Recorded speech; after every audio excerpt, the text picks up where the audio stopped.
이제 너의 시간이 다 되었다. 아니, 안 돼!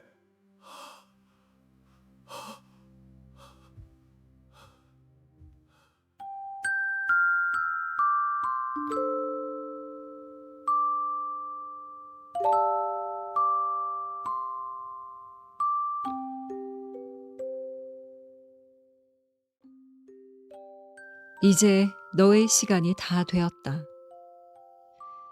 만약 누군가 어느 날 밤 여러분의 이름을 부르며 이렇게 말한다면 어떨까요? 사람은 누구나 마지막 순간을 상상해 봅니다. 그날이 오면 나는 어떤 말을 남길까? 누구의 손을 잡고 누구에게 미안하다, 고맙다 말할까? 하지만 대개는 이런 생각을 하다가도 당장 오늘 할 일이 바빠서 혹은 아직 먼 일 같아서 이내 잊어버리고 말지요. 오늘 들려드릴 이야기는 그렇게 갑작스럽게 죽음과 마주한 한 사내의 이야기입니다. 이 사내는 자신의 삶을 정리하기 위해 저승사자에게 부탁을 합니다. 사흘만 시간을 달라고 말이지요. 그러면서 이 사람은 자신의 인생을 하나하나 정리해가기 시작합니다. 하지만 저승사자와 약속을 했으니 대가를 내놓아야겠지요. 이 사내는 밤마다 길을 나서는 저승사자의 심부름꾼이 됩니다. 오늘 이야기 속에는 또 어떤 사연들이 숨어 있을까요? 이야기 사랑방, 저승사자 심부름꾼이 된 만호. 오늘 이야기 시작합니다. 옛날 청안골이라는 작은 마을에 만호라는 사내가 살고 있었습니다. 나이는 30을 훌쩍 넘겼는데 아직 장가를 들지 못한 노총각이었지요. 어머니와 단둘이 작은 초가에 살며 밭 몇 대기를 부쳐 먹고 사는 처지였는데 그 농사라는 게 도무지 손에 붙지를 않았습니다. 남들은 씨를 뿌리면 뿌리는 대로 자라는 것 같은데 만호의 밭에서는 유독 벌레가 꿰고 유독 가뭄이 들고 유독 장마에 쓸려갔지요. 재수가 없다고 해야 할지 정성이 부족하다고 해야 할지 아무튼 만호의 살림은 해가 갈수록 궁색해져만 갔습니다. 그러다 보니 혼삿길마저 번번이 막혔지요. 중매가 몇 번 들어오긴 했지만 살림이 이 지경이니 처녀 쪽 집안에서 하나같이 고개를 저었습니다. 처음 한두 번은 만호도 그러려니 하고 넘겼지요. 하지만 그런 일이 5번, 6번 거듭되자 마음속에 뭔가가 조금씩 뒤틀리기 시작했습니다. 왜 이렇게 되는 게 없어? 어휴, 내 팔자야. 그 말을 입버릇처럼 달고 산 게 아마 그즈음부터였을 겁니다. 그해 여름, 청안골에 유독 심한 가뭄이 들었습니다. 논바닥이 거북이 등처럼 쩍쩍 갈라지자 마을 사람들은 너나 할 것 없이 나서서 냇물을 끌어올 봇도랑을 파기 시작했지요. 뙤약볕 아래 삽질을 하느라 다들 등짝이 벌겋게 익어가는데 만호는 나오지 않았습니다. 만호는 어디 갔나? 누군가 묻자 옆 사람이 헛웃음을 지으며 답했지요. 낮잠을 자느라 안 나왔대요. 집에서 퍼 자고 있겠죠. 사람들의 눈초리가 곱지 않았지만 만호는 대수롭지 않게 여겼습니다. 제 논도 아니고 마을 사람들이 모두 여럿이 일을 하니 자기 한 명쯤은 빠져도 될 거라고 생각했지요. 가을이 되었을 무렵 이런 일도 있었습니다. 이웃에 사는 한 어르신이 나무 지게를 지고 산길을 내려오다 그만 발을 헛디뎌 넘어지고 말았지요. 무거운 지게에 깔린 채 끙끙 앓는 소리를 냈지만 마침 그 길을 지나던 만호는 걸음을 멈추지 않았습니다. 힐끗 쳐다보고는 그대로 지나쳐 버린 것이었지요. 나중에 이 일이 알려지자 마을에서는 이런 말까지 돌았습니다. 천하의 나쁜 놈 같으니 지 애미가 쓰러져도 돌아보지 않을 놈이여. 혼사길이 또 한 번 어그러진 날에는 만호가 술에 잔뜩 취해 집에 들어와 어머니께 모진 말을 쏟아내기도 했지요. 이게 다 어머니 탓이요. 찢어지게 가난한 집에 왜 나를 낳은 거요? 게다가 이렇게 못생기게 낳았으니 누가 나한테 시집을 오겠어? 이게 다 어머니 탓이요. 어머니 때문이라고. 늙은 어머니는 아무 말도 못하고 그저 눈물만 훔쳤습니다. 그러던 어느 장날 만호는 또 술이 얼큰하게 올라 장터를 어슬렁거리다 지나가던 장돌뱅이와 사소한 말다툼 끝에 멱살을 잡고 늘어졌지요. 사람들이 뜯어말리는 소란 속에서 누군가 이렇게 혀를 찼습니다. 아이고, 만호 저놈은 살아서 좋은 일 하는 걸 한 번도 본 적이 없어. 우리 마을에 저런 놈은 차라리 없는 게 낫지. 아이고. 이렇게 한 해, 두 해가 흐르는 동안 만호는 자신도 모르는 사이 마을에서 없어져야 할 존재로 낙인이 찍혀가고 있었습니다. 본디 심성이 아주 모진 사람은 아니었습니다. 다만 되는 일 하나 없는 세월에 지쳐서 스스로를 미워하는 마음이 어느새 남을 미워하는 마음으로 바뀌어 버린 것이었지요. 그날 밤도 다르지 않았습니다. 만호는 또 한 번 혼잣말이 어그러졌다는 소식을 듣고 주막에 앉아 밤늦도록 술을 들이켰지요. 비틀거리며 집에 돌아와서는 어머니가 차려둔 저녁상을 발로 슬쩍 밀쳐내고는 뭐라 알아듣기 힘든 말을 중얼거리며 그대로 이불 위에 쓰러졌습니다. 늙은 어머니는 아들의 등에 조용히 이불을 덮어주고는 한참 그 옆에 앉아 있다가 불을 끄고 방 밖으로 나갔지요. 그러던 어느 날 밤 만호는 또 한 번 혼잣말이 어그러졌다는 소식을 듣고 주막에 앉아 밤늦도록 술을 들이켰습니다. 비틀거리며 집에 돌아와서는 어머니가 차려둔 저녁상을 발로 슬쩍 밀쳐내고 뭐라 알아듣기 힘든 말을 중얼거리며 그대로 이불 위에 쓰러졌습니다. 늙은 어머니는 아들의 등에 조용히 이불을 덮어주고는 한참을 그 옆에 앉아 있다 불을 끄고 방 밖으로 나갔지요. 방 안이 어둠에 잠기고 만호의 숨소리만 낮게 오르내리던 그 밤이었습니다. 새벽녘 무렵 갑자기 방 안의 공기가 서늘해졌습니다. 그리고 어디선가 낮고 무거운 목소리가 들려왔지요. 만호야,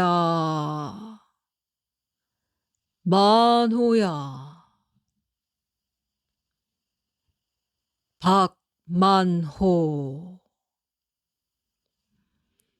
그 목소리에 만호는 화들짝 눈을 떴습니다. 술기운은 이미 온데간데 없이 달아나 있었습니다. 방 안은 캄캄했는데 이상하게도 눈앞이 또렷했지요. 방 구석에는 웬 그림자 하나가 서 있었습니다. 키가 큰지 작은지 얼굴이 어떻게 생겼는지도 가늠이 되지 않았지요. 그저 시커먼 형체가 방 안의 어둠보다 한층 더 짙은 어둠으로 거기 우두커니 서 있을 뿐이었습니다. 누구시오? 그림자가 입을 열었습니다. 너의 시간이 다 되었다. 예? 니시길래 그런 말씀을 하십니까? 만호는 뒷걸음질 쳤습니다. 그림자는 대답 대신 소매자락에서 누렇게 바랜 두루마리 하나를 꺼내 들었지요.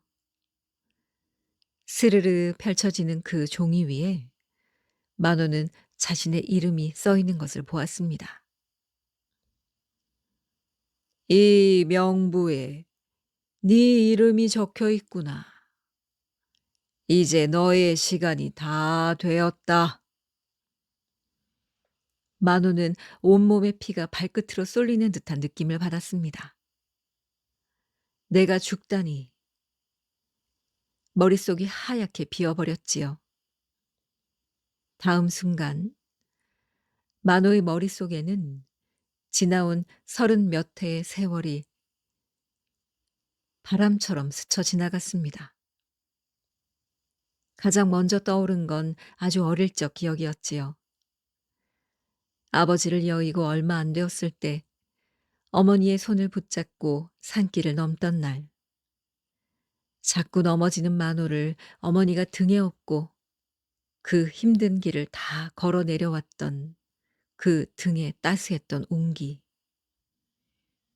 젊어서 처음 밭을 갈던 날 새참을 이고 나와 우리 아들 다 컸구나. 우리 집 기둥이네 하며 환하게 웃던 어머니의 얼굴이 스쳐 지나갔습니다. 혼사가 어그러질 때마다 아무 말 없이 등을 쓸어주던 손길도 기억이 났지요. 그리고 얼마 전 어머니에게 모진 말을 쏟아냈던 자신의 모습도 선명하게 눈앞에 그려졌습니다. 뿐만 아니라 산길에서 그냥 지나쳤던 어르신의 신음소리, 떼약볕 아래 봇도랑을 파던 마을 사람들을 외면했던 자신의 모습이 떠올랐습니다. 만호의 눈에서 눈물이 뚝뚝 떨어졌지요. 이럴 줄 알았으면, 내 이렇게 빨리 허무하게 갈 줄 알았으면 어머니께 따뜻한 말 한마디라도 더 해드릴 걸. 왜 그렇게 하고 살았는지 너무나 후회가 됩니다. 그림자는 말없이 그런 만호를 내려다보고 있었습니다. 저승사자님, 이대로 가면 저는 평생 마을에서 나쁜 놈으로 기억될 겁니다. 만호는 바닥에 엎드리듯 무릎을 꿇었지요. 부디 저에게 시간을 주십시오. 제가 살아왔던 삶을 조금이라도 반성하고 뉘우칠 수 있는 시간, 어머니께 마지막 인사라도 올릴 수 있는 그런 시간을 주십시오. 제발 부탁입니다요. 그림자는 한참 동안 아무 말이 없었습니다. 이윽고 나직이 물었지요. 시간을 주면 무엇을 하려느냐? 만호는 떨리는 목소리로 속에 있던 말을 쏟아내기 시작했습니다. 어머니께 따뜻한 밥 한 끼라도 지어드리고 싶습니다. 다리도 주물러 드리고요. 그리고 제가 외면하고 지나쳤던 사람들, 이웃들에게 지었던 죄도 갚고 싶습니다. 그리고 제가 가장 모질게 대했던 분을 찾아가 사죄드리고 싶습니다.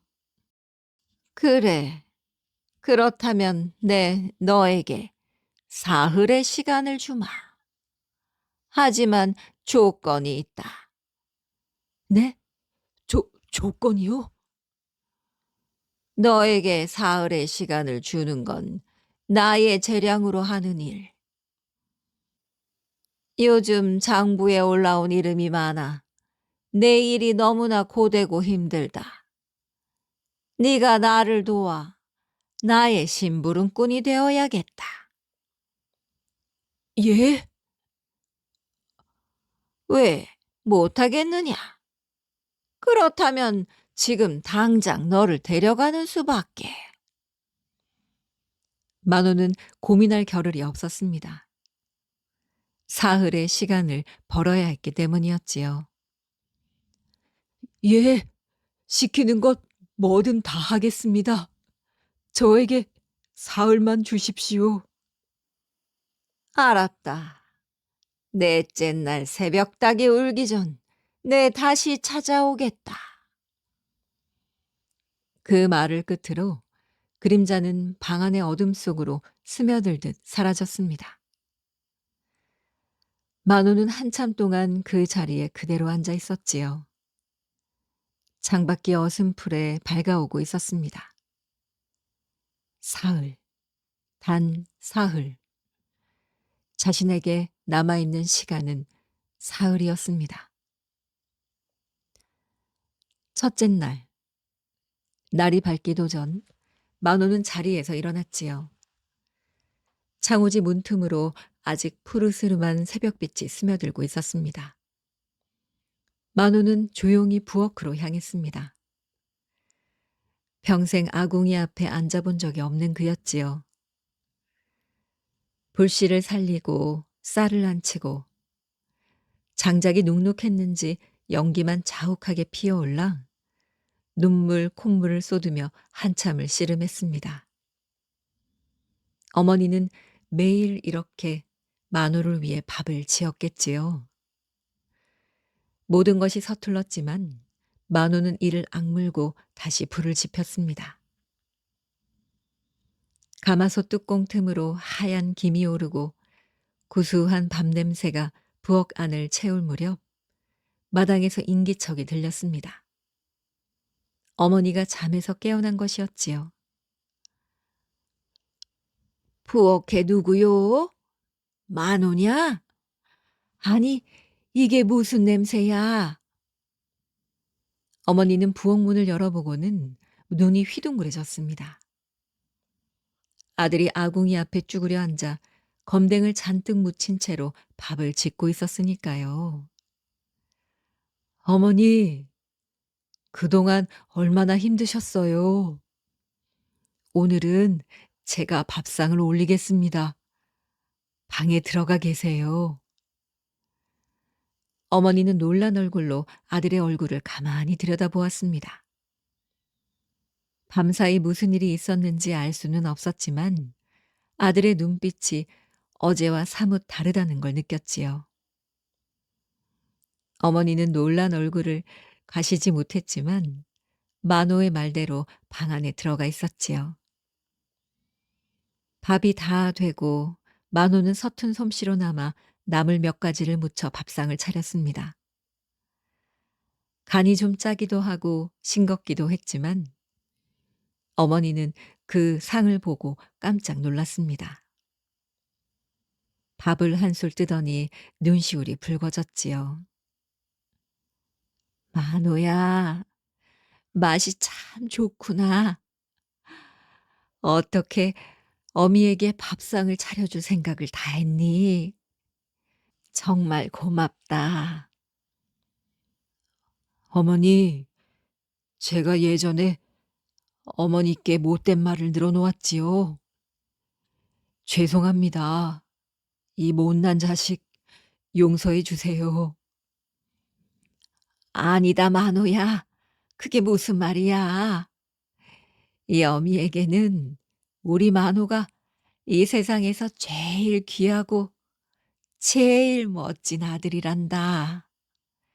그런 말 하지 말아라. 어머니, 제가 잘못했습니다. 그리고 어머니, 감사합니다.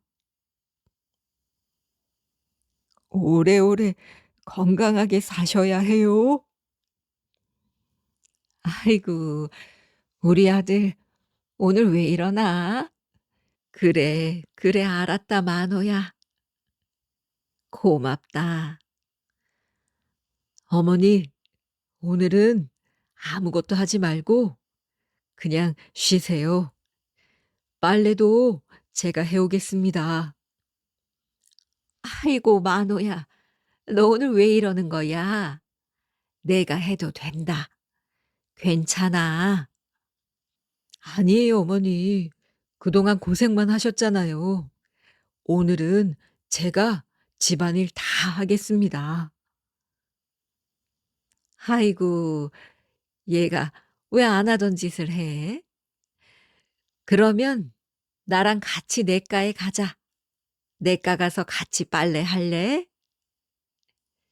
예, 좋아요, 어머니. 만호와 어머니는 이렇게 함께 냇가에 나가 밀린 빨래를 했습니다.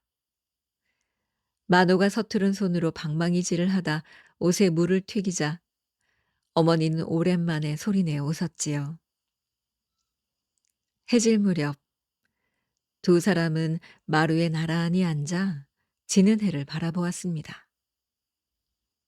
만호야, 나는 네가 있어 참 좋다.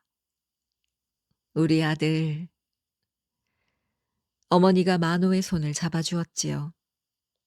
만호는 아무 말도 못하고 눈물만 글썽글썽했습니다. 어머니의 손은 너무나 따뜻했습니다. 이튿날 새벽, 만호는 해가 뜨기도 전에 집을 나섰습니다. 향한 곳은 지난 여름 가뭄 때 사람들이 삽을 들고 파헤쳤던 그 봇도랑이었지요. 도랑은 그새 흙이 반쯤 무너져 있었습니다. 만호는 헛간에서 삽을 꺼내 들고 아무도 없는 이른 아침 홀로 도랑을 다시 파기 시작했습니다. 흙을 퍼내며 지난 여름 낮잠을 자겠다고 이불 속을 파고들던 자신을 떠올렸지요.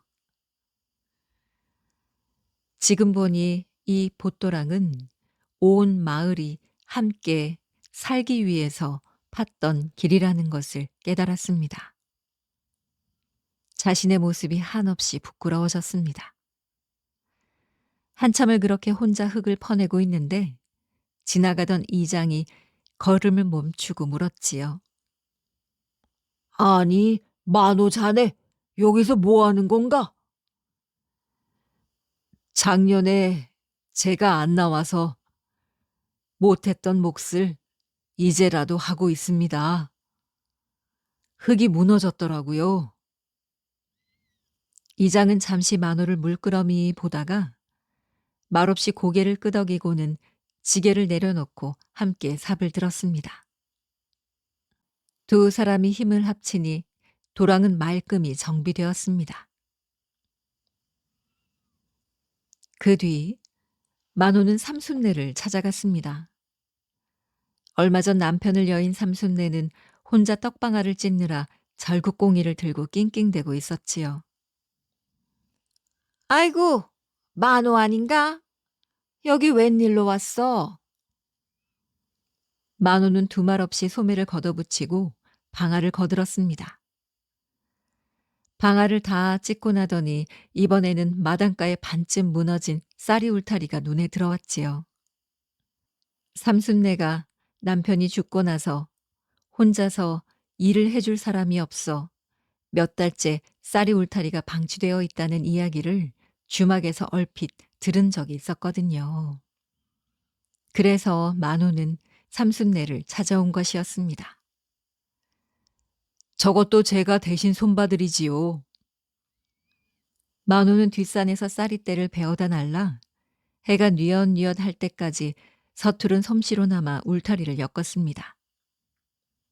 삐뚤빼뚤 고르지 못한 울타리였지만 제법 마당을 둘러싸게 되었지요. 삼순네는 물 한 사발을 떠와 만호에게 건네며 말했습니다.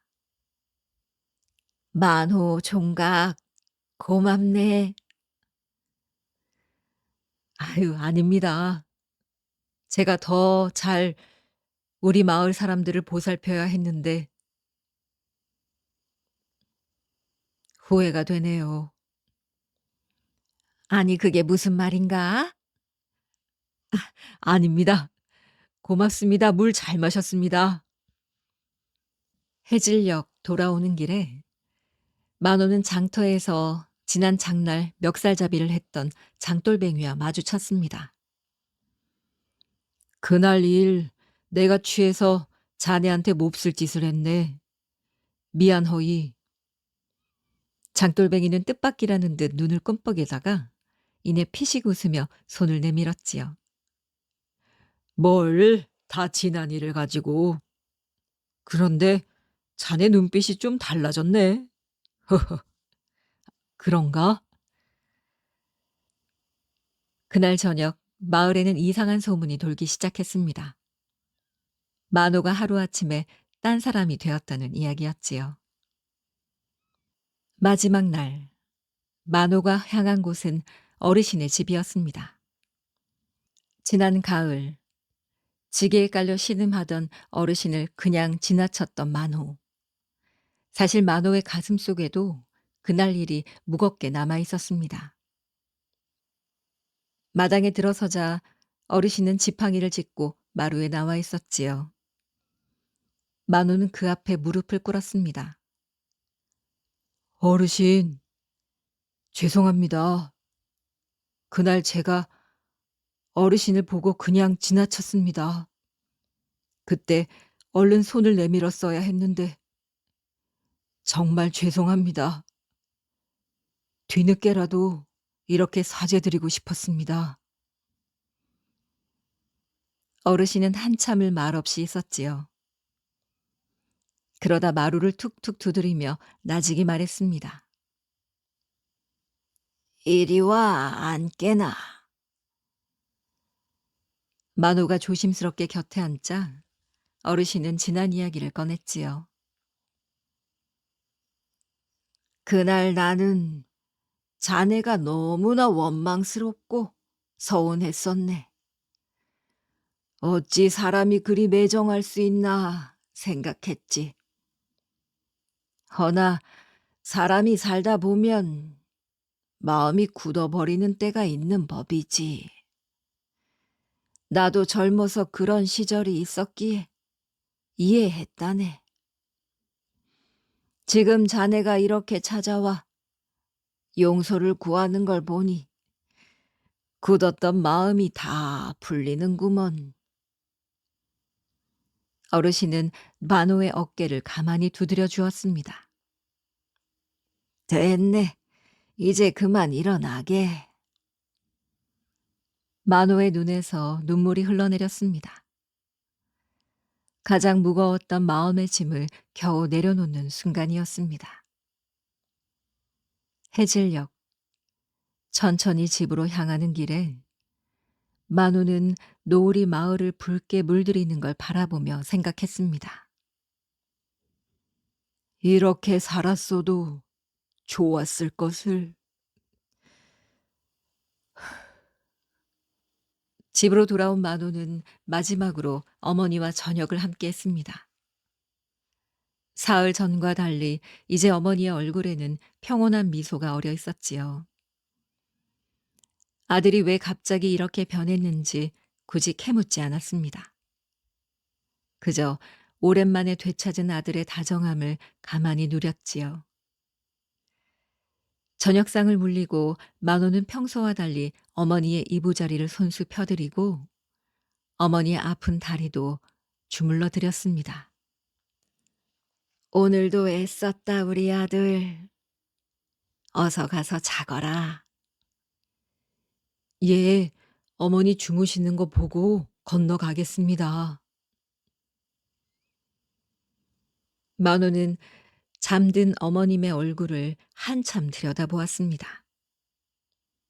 이 얼굴을 다시 볼 수 없다는 걸 깨닫자 두 눈에선 뜨거운 눈물이 흘러내렸지요. 어머니, 부디 오래오래 건강하십시오.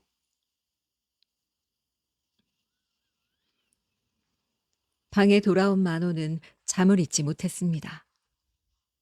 새벽녘, 방 안의 공기가 서늘해지기 시작했지요. 이제 준비가 되었느냐? 예, 더 오래 머물고 싶지만 그럴 수 없으니 이제 되었습니다. 그래, 나서거라. 만호는 마지막으로 곤히 잠든 어머니 쪽을 향해 큰 절을 올렸습니다. 그리고 조용히 눈을 감았지요. 이튿날 아침, 좀처럼 일어나지 않는 아들을 깨우러 방에 들어간 어머니는 만호가 편안한 얼굴로 숨을 거두었다는 것을 알게 되었습니다. 놀란 어머니의 울음소리가 초가를 넘어 마을에까지 퍼졌지요. 소식을 들은 마을 사람들이 하나둘 모여들었습니다. 며칠 전까지만 해도 손가락질 받던 아들이었지만 이번엔 마을 사람들 모두가 진심 어린 마음으로 만호의 마지막 길을 배웅했습니다. 이 사람아, 이제야 사람 노릇하는가 싶더니 이리 허망하게 가면 어쩌는가. 마을 사람들과 어르신은 만호를 보내는 길 눈물을 흘렸지요. 어르신의 혼잣말이 바람에 흩어졌습니다. 장례를 치르는 사흘 내내 마을 사람들은 저마다 지난 며칠의 만호를 이야기했습니다. 만호를 나쁜 놈이라 부르는 사람은 이제 아무도 없었지요. 그렇게 만호는 눈을 감았습니다. 하지만 이것이 만호의 끝이 아니었습니다. 그날 이후 만호는 더 이상 이승의 사람은 아니었지만 이승에 머물 수밖에 없는 몸이 되었지요. 만호는 밤이 깊으면 저승사자를 따라 이 마을 저 마을을 떠돌면서 죽음을 앞둔 사람들에게 명부를 전하는 일을 하게 되었습니다. 다만 한 가지, 만호는 저승으로 데려가야 하는 사람들에게 사흘의 시간을 주었습니다. 자신이 그러했듯 사람들에게도 자신의 삶을 정리할 시간을 주고 싶었던 것이었지요. 하지만 그것이 훗날 크고 작은 말썽을 불러오리라는 것을 그때의 만호는 알지 못했습니다. 그리고 며칠 뒤 밤, 만호가 처음으로 명부를 들고 찾아간 곳은 바람골의 가장 큰 기와집, 황부자의 안방이었습니다. 황부자, 황덕수는 원래는 이렇게 부자가 아니었습니다. 원래 저 아랫역 산골 화전민의 아들로 태어나 어릴 적 굶는 날이 먹는 날보다 많았던 가난했던 사람이었지요. 황덕수가 8살 나던 해 그의 겨울은 유난히 혹독했습니다. 눈이 석자나 쌓여 길이 끊겼고 화전에서 거둔 곡식은 가을을 넘기지 못하고 바닥이 났습니다. 아버지는 산을 헤매며 나무뿌리라도 캐오려 했지만 빈손으로 돌아오는 날이 많았지요.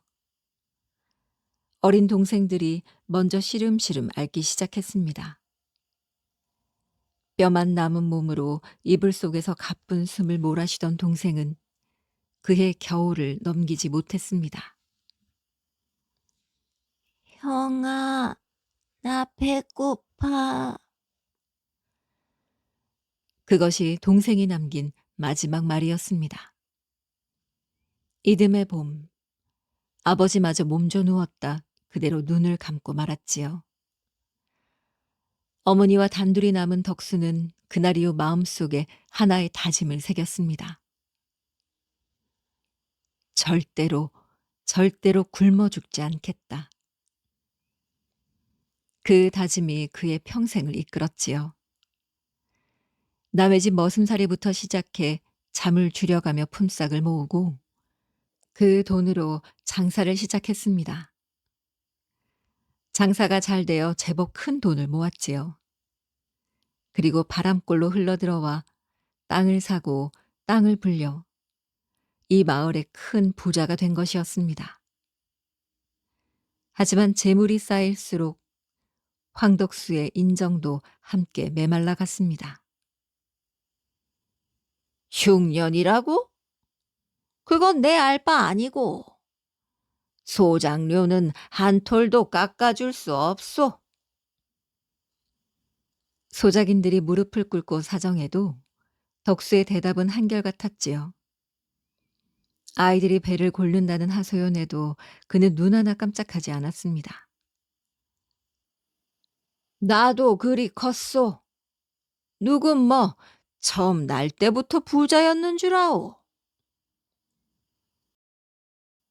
사람들은 황영감을 피도 눈물도 없는 사람이라고 이야기했지요.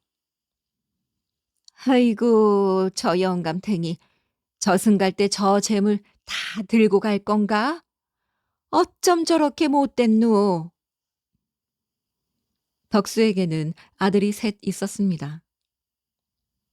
하지만 그들 사이에 오가는 것은 정이 아니라 돈이었지요. 아니, 정확히 말하면 누가 더 많이 가질 것인가 하는 계산이었습니다. 아버지의 재산을 두고 형제끼리 눈을 흘기고 서로 조금이라도 더 얻어내려 아버지 앞에서만 살가운 척을 했습니다. 덕수는 그런 자식들의 모습을 보며 크게 마음이 상하지 않았습니다. 오히려 당연하다 여겼지요. 재물이 있어야 사람 대접을 받는 법이지. 저것들로 나처럼 굶으면 안 되지. 그날도 여느 날과 다르지 않았습니다. 덕수는 사랑채에 앉아 소작인들에게 받을 곡식과 빚을 낱낱이 장부에 적어 내려가고 있었지요. 등잔불이 흔들릴 때마다 장부 위 글씨들이 어른거렸습니다. 밤이 이슥해지자 아들들도 하나둘 인사를 하고 물러갔습니다. 홀로 남은 덕수는 장부를 덮고 자리에 누웠습니다. 방안이 스산해진 것은 그로부터 얼마 지나지 않아서였지요. 등잔불이 훅 꺼지듯 사그라들었습니다. 어둠 속에서 서늘한 기운이 방안을 채웠습니다. 덕수는 눈을 번쩍 떴지요. 머리맡에 웬 그림자 하나가 서 있었습니다. 산 사람이 아닌 것이 분명한 형체였습니다. 누구냐? 덕수가 벌떡 일어나 앉으며 소리쳤지만 목소리는 떨리고 있었습니다. 그림자, 바로 만호였습니다. 만호는 소매자락에서 누렇게 바랜 두루마리를 꺼내 펼쳤지요. 황덕수, 황덕수, 네 시간이 다 되었다. 그대의 이름이 명부에 올라 있소. 뭐야? 네가 저승사자라도 된단 말이냐? 헛소리 말고 썩 나가거라. 이 도둑놈 같으니라고. 우리 집에 뭘 훔치러 온 게야? 무슨 수작인 게냐? 덕수는 애써 태어난 척했지만 눈빛은 이미 흔들리고 있었습니다. 만호는 그런 그를 가만히 바라보다 두루마리의 한 대목을 나직이 읽어내려갔지요. 황덕수, 내 말을 못 믿겠느냐? 너는 8살 나던 겨울에 눈 속에 파묻힌 이웃집 곡식 항아리를 홀로 찾아냈었지. 형제간에 나눠 먹었다면 동생이 그리 쉬이 떠나지는 않았을 것이다. 너는 그 항아리에 대한 이야기를 아무에게도 하지 않았지. 뭐라고? 그걸 네가 어찌? 덕수의 얼굴이 하얗게 질렸습니다. 덕수는 평생 단 한 사람에게도 이 사실을 발설한 적이 없었지요. 죽어서 저승에 가더라도 숨기고 싶었던 기억이었으니까요. 그대의 명부에 적혀 있는 일이다. 내 말을 믿겠느냐? 황덕수는 한동안 말을 잇지 못했습니다. 하지만 이내 마음을 다잡은 듯 고개를 저었습니다. 허튼 소리. 그런 걸 어디서 주워 듣고 와서 사람을 놀리는 게냐? 내가 사흘 뒤에 죽는다고?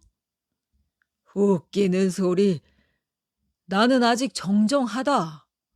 그리고 할 일도 태산이야. 믿고 안 믿고는 그대의 몫이요. 다만 사흘은 그대로 흐를 것이니 당신의 남은 시간, 남은 삶을 어떻게 정리할 것인지 잘 생각해 보시오. 만호는 그 말을 남기고 어둠 속으로 사라졌습니다. 덕수는 한참을 그 자리에 앉아 있었지요. 심장이 쿵쾅거렸습니다. 방금 본 것이 꿈인지 생시인지 분간이 가지 않았습니다. 하지만 이내 그는 억지로 마음을 다잡았지요. 말도 안 되는 일이다. 내 잠깐 헛것을 본 게지. 그러나 마음 한구석에서는 자꾸만 다른 목소리가 새어나왔습니다. 만에 하나 그 말이 사실이라면. 덕수는 자리에서 일어나 장부를 다시 펼쳤습니다. 등잔에 불을 붙이는 손이 가늘게 떨리고 있었지요. 사흘이라고 했지. 좋다. 사흘 안에 내 받아내야 될 것 다 받아내야지. 그의 눈빛이 달라지기 시작했습니다. 이튿날 새벽부터 덕수는 하인을 시켜 소작인들을 모조리 사랑채 마당으로 불러 모았습니다. 올해 밀린 소작료 오늘 안으로 다 가지고 오시오. 못 가져오는 자는 땅을 거둬드리겠소. 마당에 모인 소작인들 사이에서는 웅성거림이 일었습니다. 흉년으로 다들 형편이 어려운 걸 뻔히 아는 처사였지요. 늙은 소작인 하나가 앞으로 나와 무릎을 꿇었습니다. 아이고 나리, 저희 집은 당장 나달 한 톨이 없는데요. 조금만 더 말미를 주십시오. 말미는 무슨 말미? 내게 더 이상 시간이 없소. 덕수의 말에 소작인들은 어리둥절했습니다. 평소보다 더 사나운 기세였지요. 그날 하루 덕수는 손수 지팡이를 짚고 마을을 돌며 빚 독촉을 했습니다. 지금 당장은 어렵다고 말하는 한 안악에게 덕수는 솥단지까지 내다 팔라고 윽박질렀지요. 안악은 울음을 터뜨렸습니다. 하지만 그는 눈길 한 번 주지 않고 돌아섰습니다. 집으로 돌아온 덕수는 이번에 새 아들을 불러 앉혔지요. 내 살아생전에 논밭 문서를 정리해 두려 한다. 너희 셋이 다투지 않게 지금 미리 나눠주마. 아들들의 눈이 순간 반짝였습니다. 서로 조금이라도 더 좋은 땅을 받으려 은근한 신경전을 벌였지요. 덕수는 그 모습을 보면서 별다른 감흥이 없었습니다. 오히려 흡족한 모습이었습니다. 그래, 이거면 됐다. 저것들이 나처럼 굶을 일은 없을 게지. 문서에 도장을 찍으면서도 덕수의 머릿속에는 어젯밤 그림자가 남긴 말이 떠나지 않았습니다. 항아리 이야기. 아무에게도 죽어서도 감추고 싶었던 그 기억을 어찌 알았을까. 반신반의하는 마음이 오히려 그를 더 다급하게 만들었습니다. 둘째 날, 덕수는 아예 곳간 열쇠를 품에 넣고 다니기 시작했습니다. 밤에도 잠을 이루지 못하고 장부와 곳간을 몇 번이나 오가며 확인을 했지요. 그 모습을 지켜보던 큰아들이 조심스럽게 물었습니다. 아버님, 요즘 안색이 영 안 좋으십니다. 무슨 걱정이라도 있으십니까? 걱정은 무슨 걱정? 내 걱정은 니들이다. 니들이 내가 남긴 재산을 잘 지킬 수 있을지 그게 걱정이다.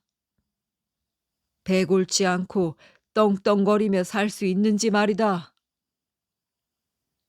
큰아들은 더 묻지 않았습니다. 그저 아버지가 남겨준 문서를 챙기며 흡족한 얼굴을 할 뿐이었지요. 그날 밤 만호는 다시 덕수를 찾았습니다. 이번엔 아무 말 없이 그저 곳간 앞을 서성이는 덕수를 한참 지켜보았지요. 사흘 중에 하루를 이렇게 쓰셨군요. 덕수는 흠칫 놀랐지만 이내 태연한 척 고개를 돌렸습니다.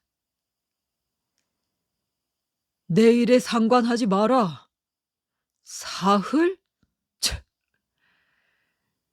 남은 시간을 정녕 이렇게 쓰실 셈이오.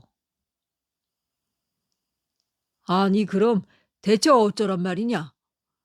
세상에서 제일 중요한 건 재물이야, 재물. 재물 말고 남는 게 무엇이더냐? 눈앞에서 동생과 아비를 잃어본 사람이 가질 수 있는 것은 재물밖에 없다. 만호는 그 말을 들으며 마음이 무거워졌습니다. 덕수의 뿌리 깊은 두려움이 어디에서 왔는지 이제야 온전히 이해가 됐습니다. 하지만 동시에 그 두려움이 지금 그의 인생을 텅 비게 만들고 있다는 것도 보였지요.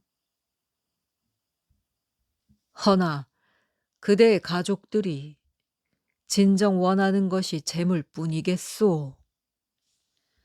닥쳐라! 내 놈이 뭘 안다고! 덕수는 매몰차게 등을 돌렸습니다.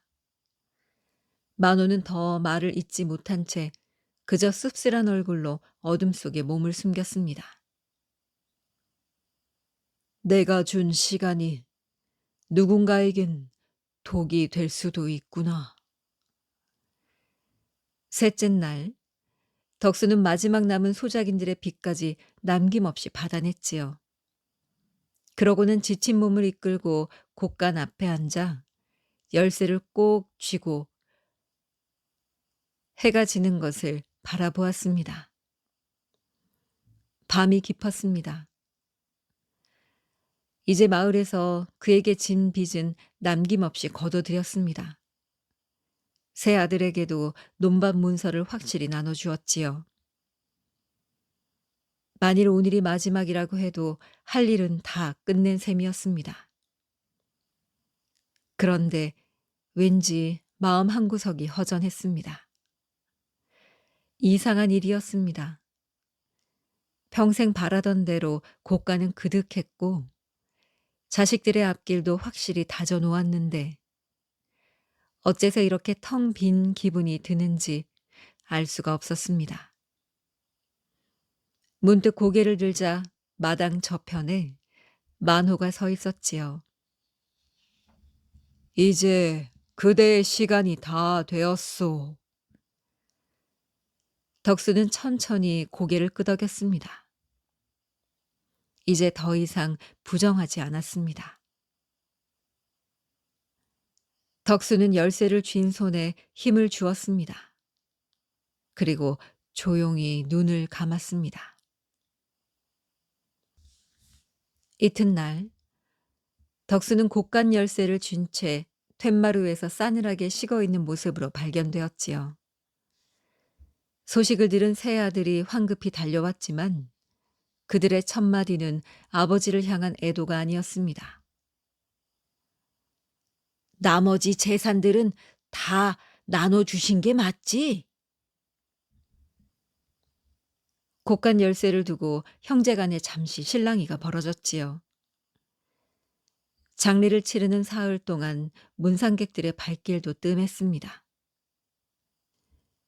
진심으로 그의 마지막을 슬퍼하는 사람은 없었습니다. 만호는 다음 명부를 손에 쥔 채 다음 마을로 떠났습니다.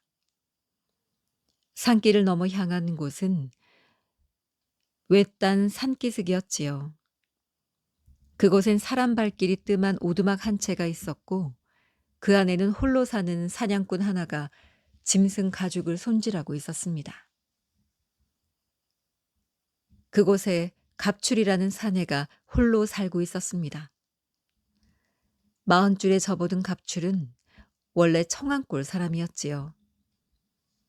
젊어서 고운 아내를 얻고 딸 하나를 낳아 오순도순 살던 시절이 있었습니다. 딸아이가 3살 나던 해 여름, 갑출은 오래 벼르던 큰 멧돼지를 쫓아 산속 깊이 들어갔습니다. 하루면 될 줄 알았던 사냥이 이틀 사흘로 늘어졌지요. 놈을 눈앞에 두고 포기할 수가 없었습니다. 나흘째 되던 날 저녁, 갑출은 마침내 멧돼지를 짊어지고 의기양양하게 산을 내려왔습니다. 마을 어귀에 들어서자 이상하게 조용했지요. 집 앞에 이르러서야 이웃 안악이 달려와 그의 팔을 붙잡았습니다. 이 사람아, 어디 갔다 이제 오나? 자네 처자식이. 갑출은 멧돼지를 내던지고 방으로 뛰어들었지요. 아내와 딸이 나란히 이불 위에 누워 붉게 달아오른 얼굴로 가쁜 숨을 몰아쉬고 있었습니다. 마을에 갑작스레 역병이 돌았고 이틀 전부터 고열이 시작됐다고 했지요. 갑출은 그 길로 의원을 부르러 뛰었지만 이미 온 마을이 알아놓은 뒤라 의원도 손이 모자란 형편이었습니다. 사흘을 앓던 두 사람은 갑출의 품에서 차례로 숨을 거두었습니다. 딸아이는 마지막까지 아버지를 부르며 그의 손을 놓지 않으려 했지요. 장례를 치른 뒤 갑출은 집과 밭을 모두 정리하고 산속 깊은 곳으로 들어가 버렸습니다. 마을 사람들이 몇 번 찾아가 보았지만 그는 문도 열어주지 않았습니다. 사람 사는 게 다 부질없지. 그 말을 입버릇처럼 되뇌이며 갑출이는 10수년을 그렇게 홀로 지냈습니다. 겨울이면 짐승을 잡아 가죽과 고기를 장에 내다 팔고 그 돈으로 근근히 살림을 이어갔지요. 사람과 마주치는 일을 극도로 꺼려서 장에 나갈 때도 말 한마디 섞지 않고 거래만 마치면 서둘러 산으로 돌아가곤 했습니다. 마을 사람들 사이에서는 어느새 그를 산귀신이라고 부르는 이도 있었습니다. 명절이 돌아와도 갑출은 산을 내려오지 않았습니다. 마을에서 웃음소리와 풍악소리가 아득히 들려올 때면 그는 오히려 더 깊은 산속으로 들어가 며칠씩 내려오지 않았습니다. 사람들의 웃고 떠드는 소리가 그에게는 견디기 힘든 것이었습니다. 짐승을 쫓아 하루 종일 산을 헤매다 밤이 되어 오두막에 홀로 앉으면 화롯불 타는 소리만이 유일한 말동무였지요. 하지만 정작 갑출의 본인 마음속에는 아무에게도 털어놓지 못한 기억이 있었습니다. 그날 멧돼지를 포기하고 하루만 일찍 돌아왔더라면. 그 생각은 10수년이 지나도록 그를 놓아주지 않았습니다. 그날 밤도 갑출이는 오두막에서 홀로 짐승 가죽을 손질하고 있었지요. 화롯불 앞에 앉아 무뎌진 칼을 갈던 손이 문득 멈췄습니다. 오두막 안의 공기가 갑자기 서늘해진 것이었습니다. 갑출이는 칼을 쥔 채 천천히 고개를 들었습니다. 화롯불 너머 문 쪽에 웬 형체 하나가 서 있었지요. 하얀 옷차림에 어른거리는 불빛 속에서도 그림자 하나 지지 않았습니다. 누구냐? 목소리에 날이 서 있었습니다. 갑출이, 이제 그대의 시간이 다 되었소. 사흘 뒤 그대는 이승을 떠나야 하오. 만호가 두루마리를 펼치며 말했습니다. 갑출은 픽 웃었지요. 겁을 주려거든 다른 데 나가서 알아보아라. 나는 그런 거 안 무섭다. 믿지 못하는구려. 만호는 다시 두루마리의 한 대목을 짚었습니다. 그해 여름 그대는 멧돼지를 쫓아 나흘을 지체했었지. 그때를 후회하고 있다는 사실을 그대는 지금껏 단 한 사람에게도 말한 적이 없소. 칼을 쥔 갑추리의 손이 부들부들 떨리기 시작했습니다. 아니, 그 이야기를 어찌 아는 게냐? 명부에 오른 것이니 내가 모를 리 있겠소. 네가 대체 뭔데? 나는 저승사자의 심부름꾼이라오. 갑추리는 한동안 말을 잇지 못했습니다. 화롯불이 타닥타닥 타들어가는 소리만 오두막 안을 채웠지요. 앞으로 남은 사흘, 자신의 삶을 잘 정리하시오.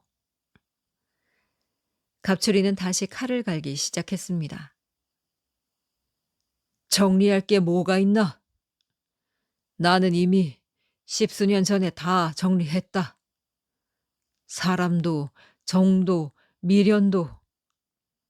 오늘 죽으나 사흘 뒤에 죽으나 매 한 가지야. 갑추리는 사흘의 시간이 있다는 말을 듣긴 했지만 그 사흘이 전혀 어떤 의미로든 느껴지지 않았습니다. 평소 하던 대로 새벽부터 활과 화살을 챙겨 말없이 산을 오르고 산짐승을 잡았습니다.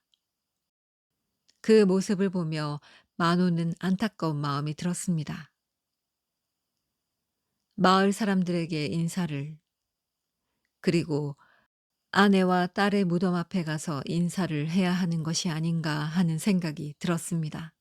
그리고 자신이 살생한 무수한 산짐승들에게 작게나마 제를 올리길 바랬습니다. 하지만 그것은 다 만호의 생각이었지요. 갑출은 전혀 망설임 없이 산짐승을 잡고 산을 헤매 다녔습니다. 셋째 날, 그날 역시 활과 화살을 챙겨 갑출은 말없이 산을 올랐습니다. 큰 멧돼지의 발자국을 발견한 뒤 벼랑 끝 좁은 바위 턱으로 올라가고 있었지요. 갑출은 멀리 멧돼지를 발견했습니다. 멧돼지를 향해 활을 겨누던 순간 발이 미끄러져 순간 허공을 디뎠습니다. 몸이 기울어지는 그 짧은 순간 갑추리의 눈앞에 아내와 딸의 얼굴이 스쳐 지나갔지요. 마지막으로 품에 안았던 온기와 아버지 하고 부르던 딸아이의 목소리. 미안하구나. 이제 곧 만나자꾸나. 갑출은 벼랑 아래로 떨어졌습니다. 만호는 그저 지켜볼 수밖에 없었습니다. 만호는 오랫동안 말이 없었습니다. 이제껏 자신이 준비한 사흘은 언제나 옳은 선물이라고 믿어왔는데 자신이 했던 것처럼 누군가를 위해 밥상을 차리고 미안하다는 말을 하고 삶을 정리하기를 바랬지만 그 사흘이 다른 사람들에게는 다르게 쓰인다는 것을 알았습니다. 모든 사람에게 시간이 같은 의미는 아니구나. 며칠 뒤 만호는 다음 명부를 손에 쥐고 다시 길을 나섰습니다. 이번에 향한 곳은 냇가 근처 작은 초가에 사는 어느 홀 어머니의 집이었습니다. 이곳에는 수님이라는 여인이 딸 하나와 함께 살고 있었지요. 수님은 50 후반의 나이로 젊어서 남편을 여인 뒤 삭바느질과 품삯일을 해가며 딸을 키웠습니다. 손끝이 야물고 바느질 솜씨가 좋아 마을 안팎에서 옷 짓는 일감이 끊이지 않았지만 그 삭을 받아 살림에 보태고 나면 정작 수님 자신을 위해 쓸 것은 늘 남지 않았지요. 딸의 이름은 소연이었습니다. 수님은 평생 소연 하나만을 바라보며 살았지요. 제가 할 생각도 하지 않았고 몸이 아파도 내색 한번 하지 않았고 오직 딸 하나 곱게 잘 키워 좋은 곳에 시집 보내는 것을 삶의 전부로 여겼습니다. 그런 소연의 혼산날이 이제 일주일 앞으로 다가와 있었습니다. 이웃마을 성실한 젊은이에게 시집가기로 정해진 터라 수님은 요 며칠 밤낮 없이 혼수를 손질하느라 정신이 없었습니다. 이불을 새로 짓고 버선을 깁고 딸에게 물려줄 은비녀를 닦으며 수님은 몇 번이고 같은 말을 되뇌었습니다. 좋은 시어머니 만나 편히 살아야 한다. 시집가서는 벙어리 3년, 귀머거리 3년, 봉사 3년이다. 참고 또 참는 게 며느리의 도리니라. 소연이 물끄러미 어머니를 바라보며 물은 적이 있었습니다. 어머니는 시집 와서 어떠셨어요? 수님은 그 물음에 잠시 손을 멈췄다가 이내 웃으며 얼버무렸지요. 그런 건 알아서 뭐 하려고. 어른이 옷고름이나 마저 메어 보자꾸나. 정작 수님은 자신이 시집와서 겪었던 그 숱한 밤들에 대해서는 단 한 번도 딸에게 들려준 적이 없었습니다. 시어머니 앞에서 억울해도 삼켜야 했던 말들, 남편이 몹쓸 병으로 자리 보전하다 세상을 뜨던 그 20날, 그리고 그 뒤로 어린 소연을 들쳐업고 삭바느질감을 얻으러 이 집 저 집 문을 두드리던 시절까지 그저 딸에게는 좋은 것만 보여주고 힘든 것은 혼자 삭히는 것이 어머니의 도리라 여겨왔습니다. 그날 밤도 수님은 늦도록 등잔불 앞에 앉아 혼수를 손질하고 있었습니다. 딸이 먼저 잠든 것을 확인하고 수님은 바늘에 실을 꿰며 나직이 한숨을 내쉬었지요. 요 며칠 몸이 부쩍 무거웠지만 혼산날이 코앞이라 내색할 겨를도 없었습니다. 바늘을 쥔 손이 문득 멈췄습니다. 방 안 공기가 서늘해진 것이었지요. 수님이 고개를 들자 등잔불 너머로 웬 사람 형체가 서 있었습니다.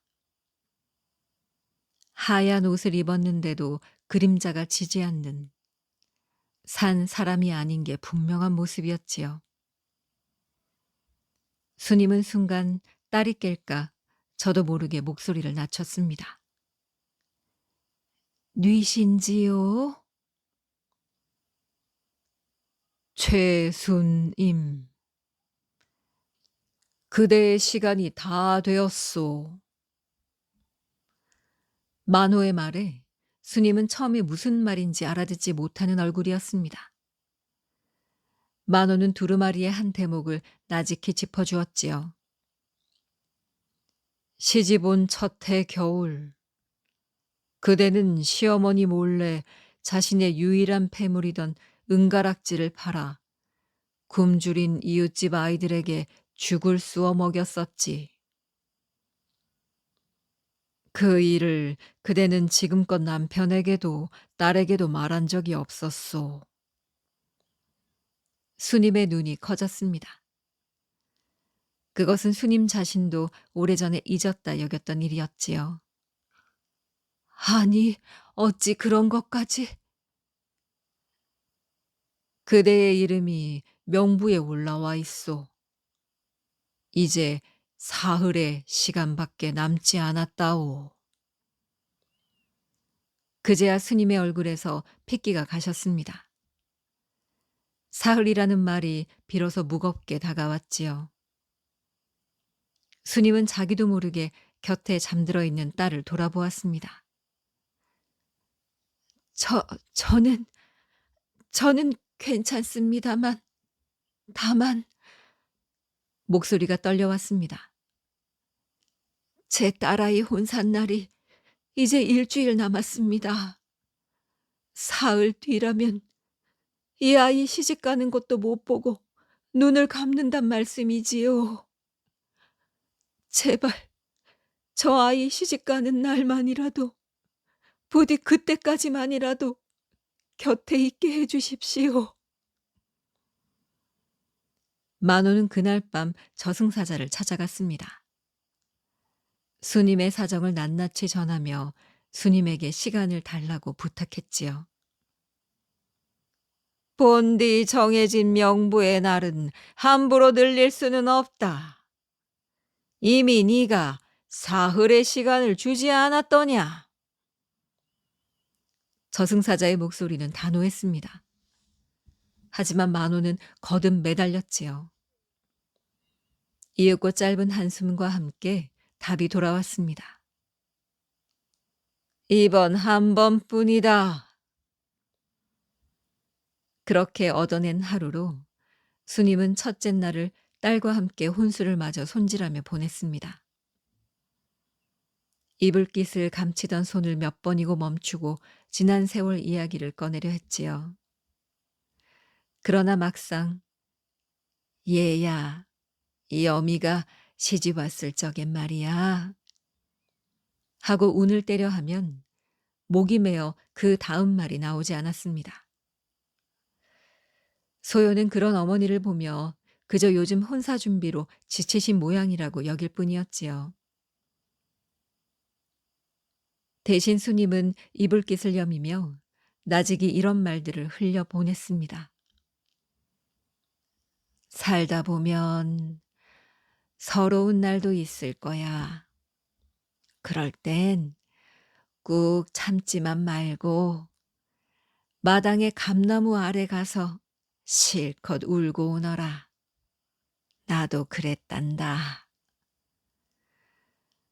소연은 그 말이 그저 다정한 당부인 줄로만 알았습니다. 둘째 날, 수님의 숨이 눈에 띄게 가빠졌지요. 혼산날이 다가올수록 수님의 몸은 점점 쇠약해졌습니다. 하지만 정신만은 오히려 또렷해져 갔지요. 밤마다 딸의 머리를 빗겨주며 시집살이의 요령과 참는 법, 남편을 대하는 법, 그럼에도 놓지 말아야 할 것들을 마치 옛 이야기를 들려주듯 조금씩 풀어놓았습니다. 그렇게 시간은 흘러 마침내 혼산날이 밝았습니다. 소요는 곱게 단장하고 가마에 올랐습니다. 스님은 마지막 힘을 다해 마당까지 나와 딸을 배웅했습니다. 어머니, 다녀오겠습니다. 자주 뵈러 올게요. 그래. 우리 딸 곱구나. 몸성이 마음 단단히 하고 사랑받으며 잘 살거라. 꽃가마가 마을 어귀를 돌아 사라질 때까지 수님은 그 자리에 서서 오랫도록 손을 흔들었습니다. 옆에서 부축하던 이웃안악이 이제 그만 들어가요 해도 수님은 가마가 완전히 시야에서 사라지고 나서야 겨우 발걸음을 돌렸지요. 그날 밤 수님은 방으로 돌아와 조용히 자리에 누웠습니다. 만호가 다시 곁에 나타났습니다. 이제 시간이 다 되었소. 수님은 옅게 웃었습니다. 고맙습니다. 덕분에 여한이 없습니다. 후회는 없으시오. 수님은 잠시 눈을 감았다 떴습니다. 자꾸 그리 물으시면 더 살고 싶어집니다. 이제 되었습니다. 우리 딸 시집 가는 것 보았으니 이제 되었습니다. 수님은 그 말을 끝으로 조용히 눈을 감았습니다. 며칠 뒤 시집에서 첫 친정 나들이를 온 소연은 어머니가 세상을 떠나셨다는 사실을 알게 되었지요. 소연은 오랫동안 마당의 감나무 아래 앉아 있었습니다. 문득 혼산날 며칠 전 어머니가 들려주었던 이야기들이 하나둘 떠올랐습니다. 그제서야 소연은 깨달았습니다. 어머니가 들려주셨던 이야기들이 사실은 마지막 인사였다는 것을요. 만호는 새 사람을 만나고 돌아오는 길 유난히 발걸음이 무거웠습니다. 같은 사흘이었지만 그 사흘을 받은 세 사람의 모습은 저마다 달랐습니다. 황 부자는 그 시간을 곳간을 채우는 데 썼고 갑출은 그 시간을 받지 않으려 몸부림쳤습니다. 이미 모든 것을 다 잃은 사람에게는 그 사흘조차도 견디기 힘든 짐이었겠지요. 그리고 수님은 자신을 위해서가 아니라 오직 딸에게, 딸을 위해서 그 시간을 붙들고 있었습니다. 만호는 문득 자신이 처음 저승사자에게 청했던 그 사흘을 떠올렸습니다. 그때 그는 오직 어머니와 마을 사람들에게 못다한 것들을 갚기 위해 매달렸지요.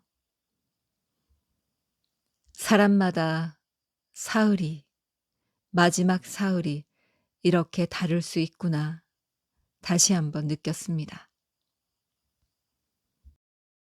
하지만 만호는 아무런 준비 없이 마지막을 맞기보다 그래도 사흘이라는 시간은 필요하다고 생각하며 또다시 명부를 들고 길을 나섰습니다. 김영감네는 여러 식구가 조그만 오막살이에 살고 있었는데 형편이 매우 어려웠습니다. 아들은 매일 남의 집에 일을 해주러 다니고 며느리는 삭바느질을 해서 근근히 살아갔지요. 김영감은 타고난 성품이 명랑하고 친구들을 좋아했습니다. 김영감의 친구 중에 장교 근처에 사는 부자가 한 사람 있었습니다. 그 부자 역시 친구들과 어울려 놀기를 매우 좋아하는 사람이었지요. 이제 노인이 되어 집안 살림은 아들에게 맡기고 자기는 매일 집에 친구들을 초대해서 먹고 노는 것으로 세월을 보내고 있었습니다. 그 집에 자주 초대되는 친구들은 대략 8, 9명 정도였는데 다들 집안 형편이 넉넉한 사람들이었지요. 굳이 따지자면 김영감 같은 가난뱅이가 끼어들어 함께 놀 자리가 아니었습니다. 그러나 김영감은 부자 친구와 어릴 때부터 친한 사이여서 초대를 하거나 말거나 따지지 않고 매일 찾아가 함께 놀았지요. 그러다 보니 모두들 김영감을 얕잡아 보고 틈만 나면 골리고 놀려 먹었습니다. 김영감을 놀려 먹는데 아주 재미가 들려서 김영감이 혹시 일이 있어 나타나지 않으면 오늘은 왜 안 오나 하고 기다릴 정도였지요. 장맛비가 오락가락하는 때였습니다. 그날도 장교 부잣집에는 부자 친구들 9사람이 모여서 술과 고기로 배를 채우며 한바탕 시끌벅적하게 놀고 있었지요. 노는데도 실증이 나서 그만 집으로들 돌아가려고 하는데 때맞춰 비가 내리기 시작했습니다. 집주인이 굳이 비를 맞으며 길을 나설 필요가 있겠느냐며 손님들을 붙잡았지요.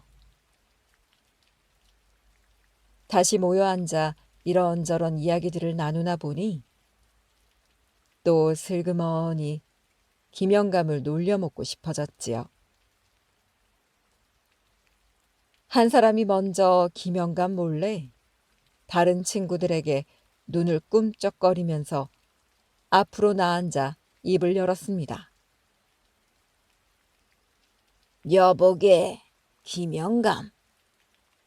자네도 이제 나이를 먹을 만큼 먹었으니 죽을 날이 멀지 않았단 말이야. 그런데 자네 집 형편에 자네가 죽으면 장례나 제대로 지낼 수 있을지 걱정이거든.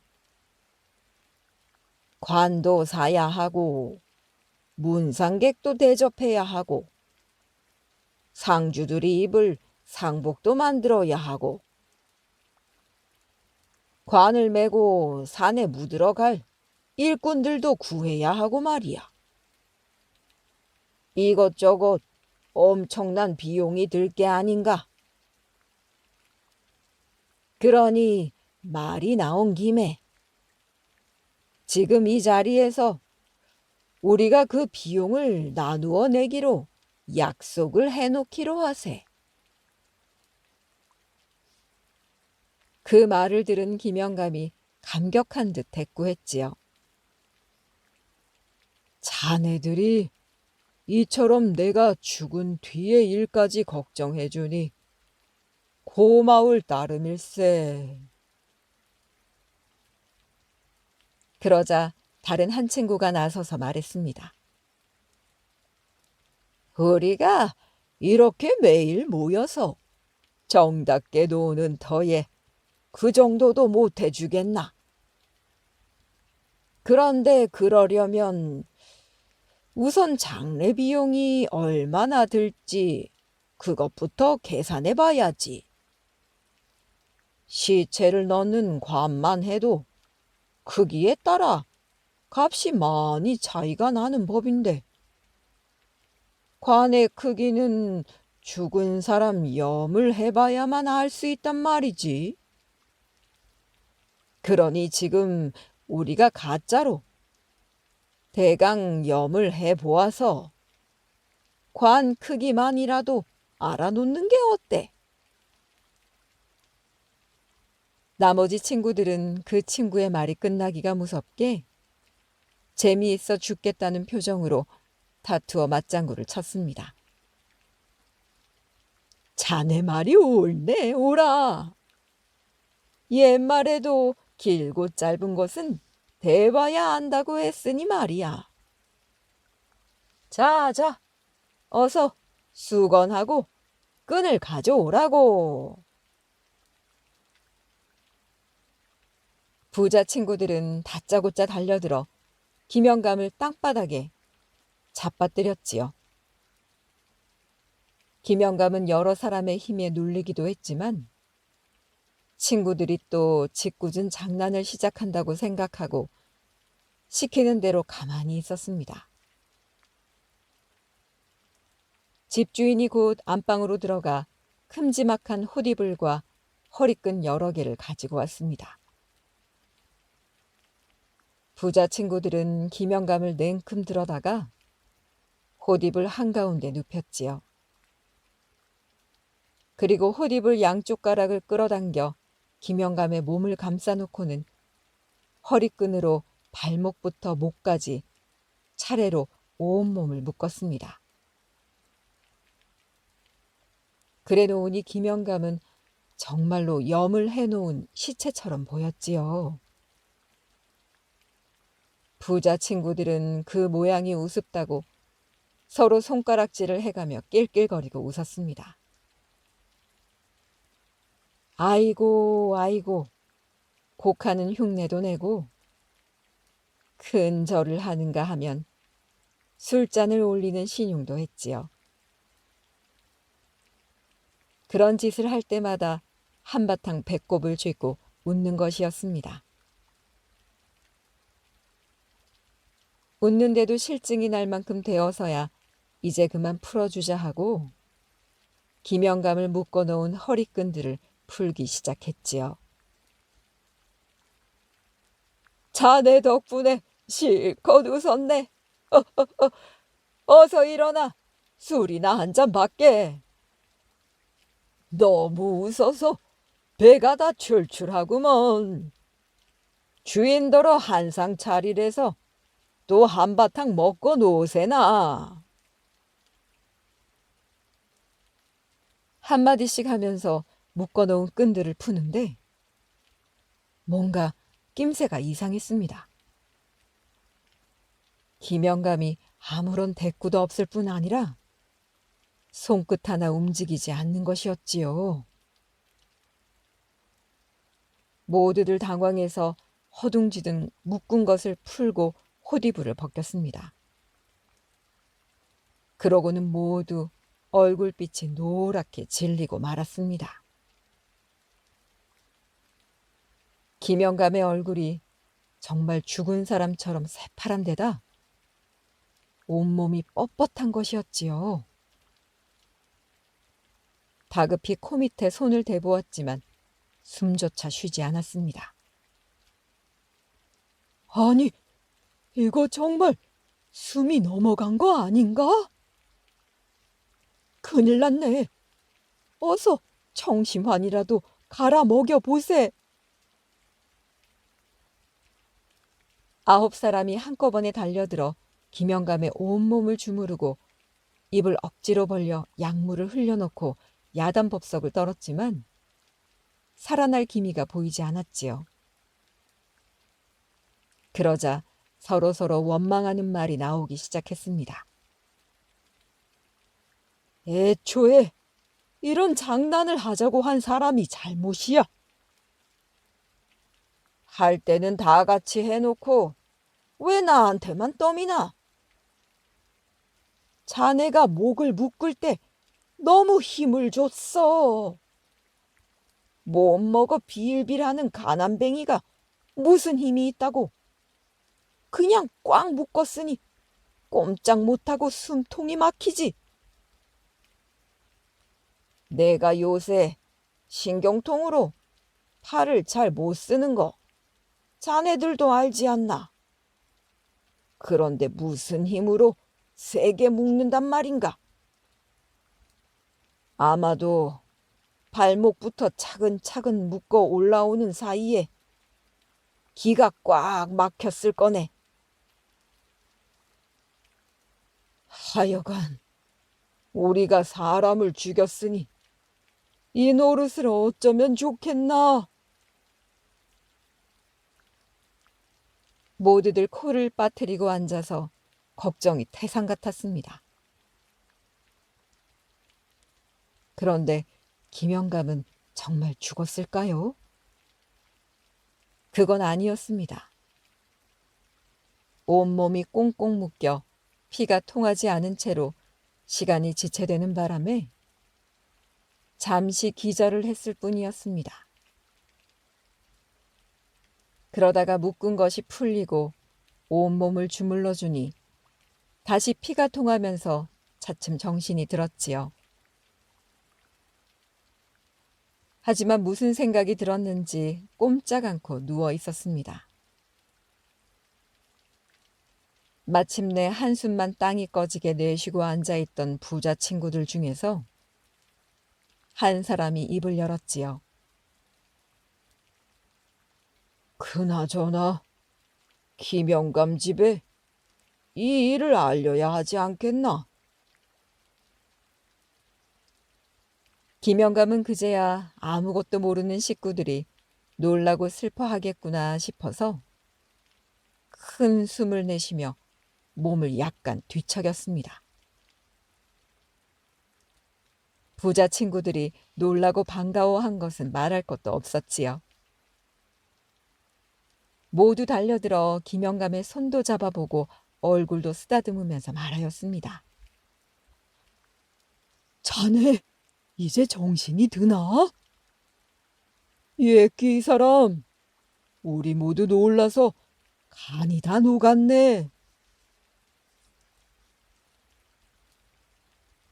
부자 친구들은 핀잔도 주고 위로도 하면서 기뻐했지요. 그러나 김영감은 전혀 기뻐하는 기색이 아니었습니다. 부자 친구들의 얼굴을 차례로 바라보더니 갑자기 엉엉 소리내어 울기 시작하는 것이었지요. 친구들도 서로 눈치를 보다가 영문도 모른 채 따라 울었습니다. 어쨌든 눈앞에서 사람이 죽었다 살아났으니 뭐라고 말할 수 없는 감정이 북받친 것이었지요. 한참을 그렇게 울기만 하다가 김영감이 말했습니다. 자네들이 나 같은 가난뱅이를 친구로 여기며 늘 정답게 대해주는 것이 그동안 얼마나 고마웠는지 모른다네. 그런데 그 고마움에 보답은 못할 망정 오늘 도리어 자네들에게 큰 폐를 끼치게 되었으니 차라리 그냥 죽는 편이 나을 것 같네. 말을 끝낸 김영감은 다시 큰 소리로 흐느껴 울었습니다. 어찌나 슬피 우는지 흑흑 흐느끼다가 도로 숨이 넘어갈 것만 같았지요. 부자 친구들이 놀라서 술과 차를 따라주며 달래었습니다. 자네가 정말 죽은 줄 알고 우리가 얼마나 걱정을 했는지 아는가? 이렇게 정신을 차려준 것만도 고마운 일인데 폐를 끼치다니 당치도 않네. 김영감은 땅이 꺼질 듯 한숨을 내쉬고 나서 대꾸했습니다.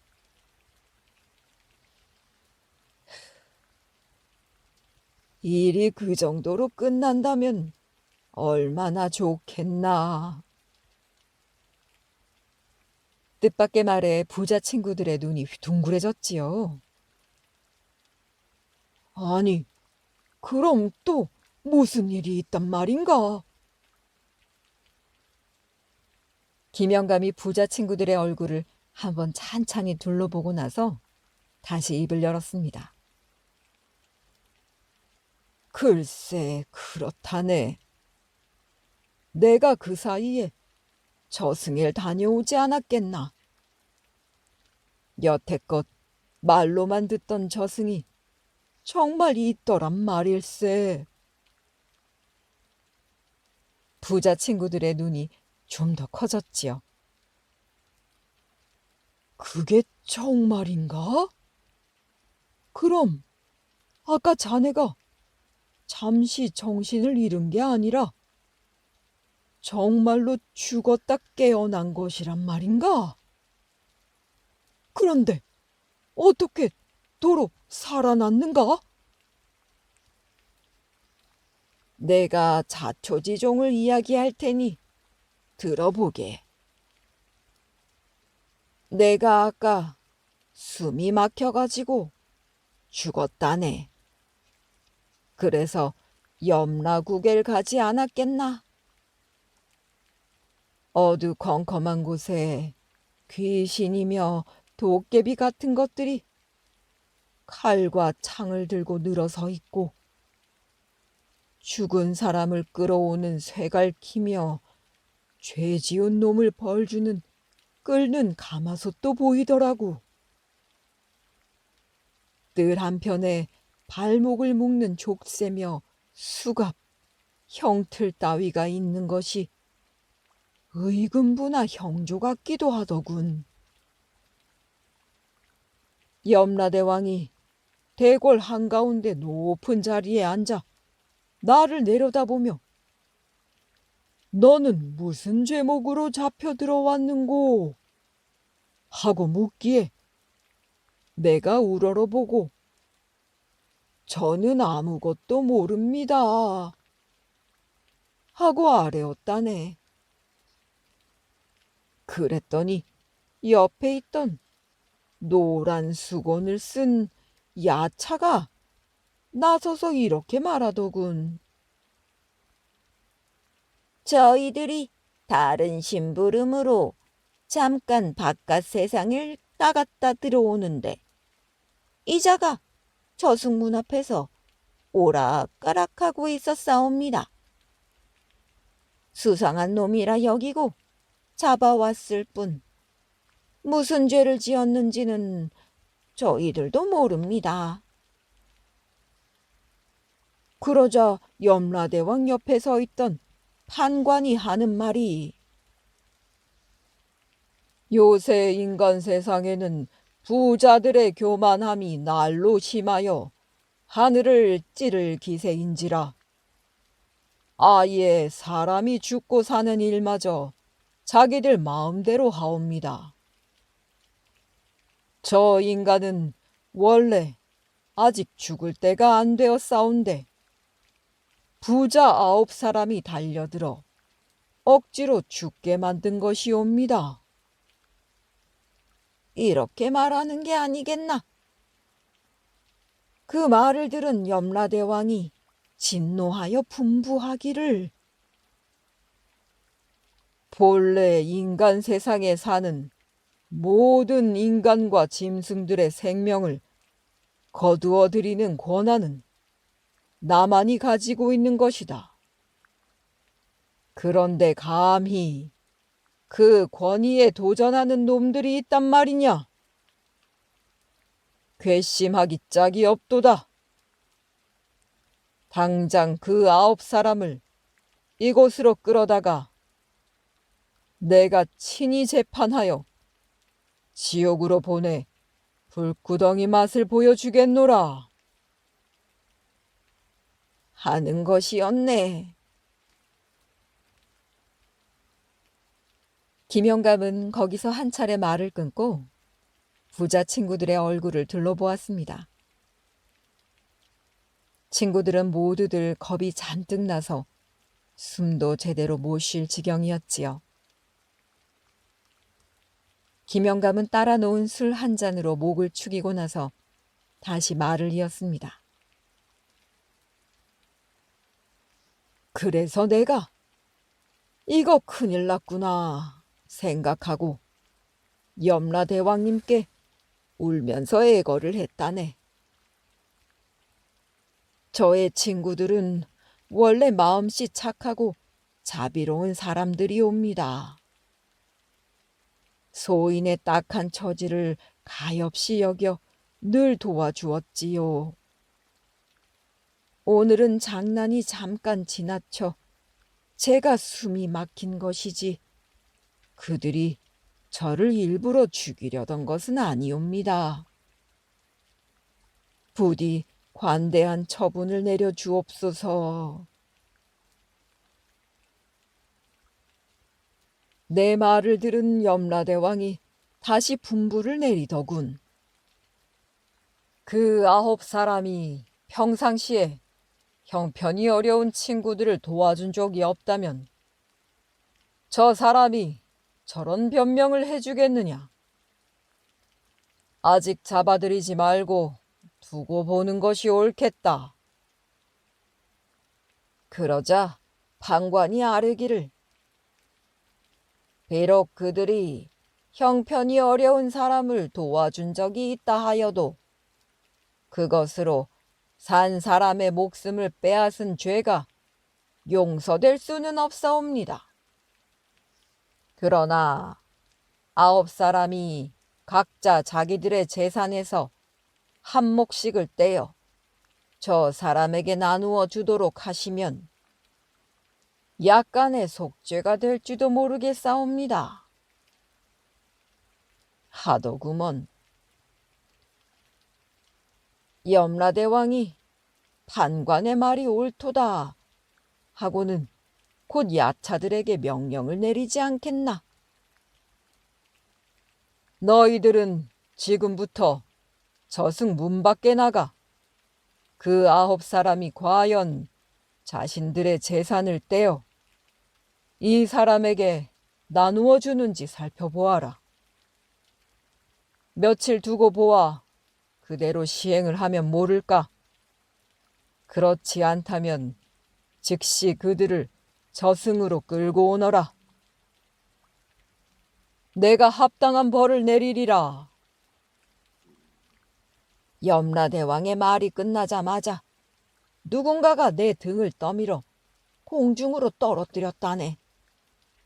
내가 깜짝 놀라 눈을 뜨니 자네들이 옆에서 울고 있는 게 아니겠나.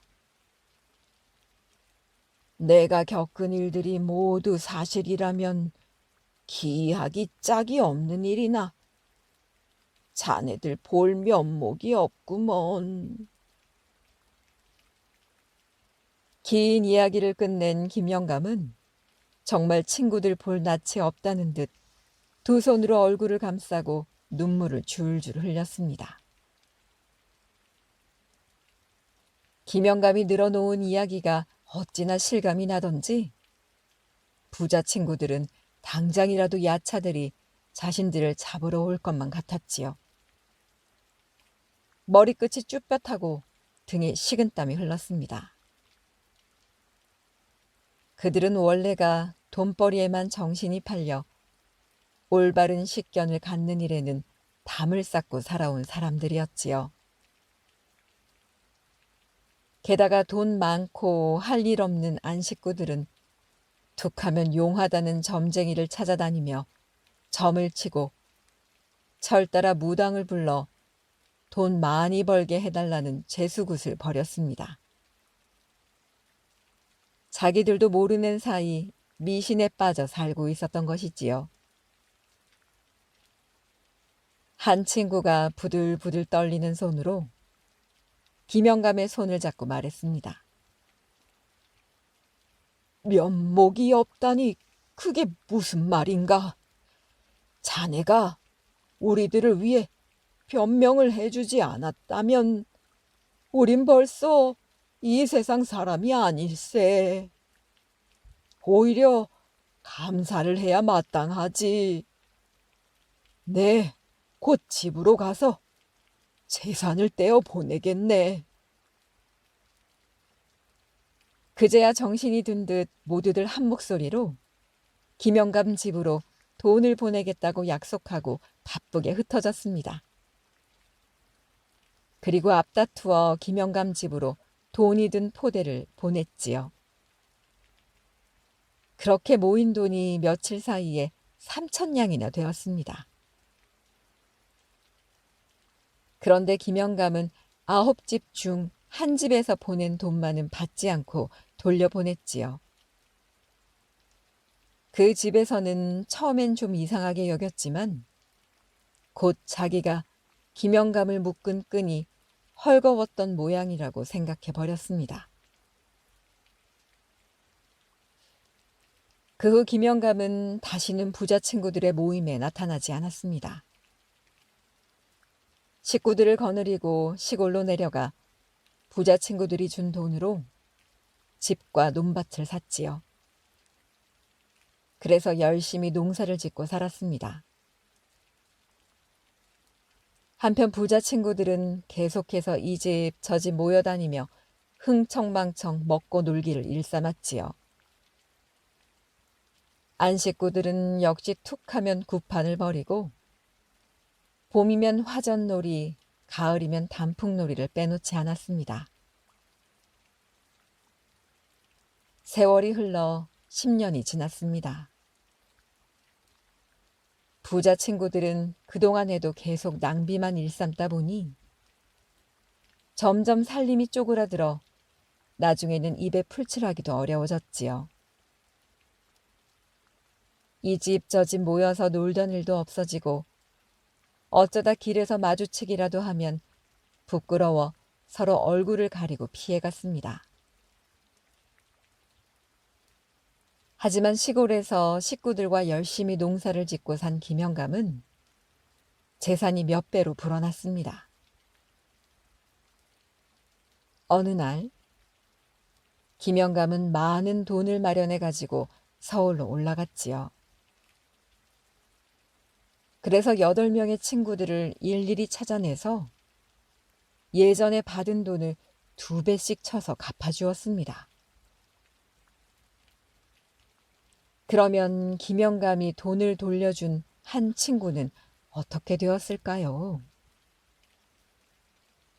그 사람은 친구들 중에 유일하게 자식이 없었는데 그래서인지 남보다 몇 배의 사치와 낭비를 심하게 하면서 술독에 빠져 살다가 술병이 들어서 일찍 죽고 말았습니다.